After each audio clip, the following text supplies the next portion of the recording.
जय सीताराम। ओम तत्सत। ऐत्रेय मुनि।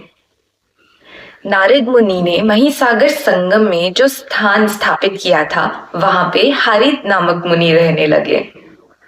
उनकी पत्नी का नाम था इतरा और उनके पुत्र का नाम ऐत्रेय। ऐत्रेय मुनि बाल्यावस्था से ही द्वादशाक्षर मंत्र का जप किया करते थे। उन्हें इस मंत्र की शिक्षा पूर्व जन्म में मिली थी। वह ना तो किसी की बात सुनते थे, ना स्वयं कुछ बोलते थे। इसीलिए उनके पिता को लगा कि वे गूंगे हैं। उनके पिता ने दूसरी स्त्री से विवाह करके उनके गर्भ से 3 पुत्र उत्पन्न किए जो वेदांग में विद्वान थे। एक दिन इत्रा, ऐत्रेय मुनि की माता, कहती है कि वे महिसागर संगम में डूब जाएंगी। इस बात पर ऐत्रेय को हंसी आती है।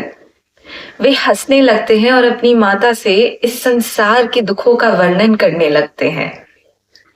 यदि आपको लगता है कि स्वर्ग लोक में सुख है क्योंकि वहां पे अमरावती, नंदनवन, अप्सरा और गंधर्व के नृत्य और संगीत हैं, तो एक बार फिर से सोचिए। पुण्य भोगने के बाद स्वर्ग लोक से नीचे गिरना पड़ता है, तो वहां पे सुख कैसे? यही बात ऐत्रेय मुनि अपनी माता को कहते हैं। वे भगवान वासुदेव की इतनी अच्छी स्तुति करते हैं कि वासुदेव प्रसन्न होकर उन्हें वर देने के लिए तैयार हो जाते हैं।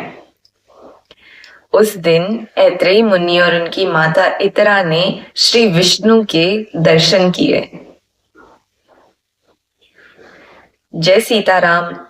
ओम तत्सत।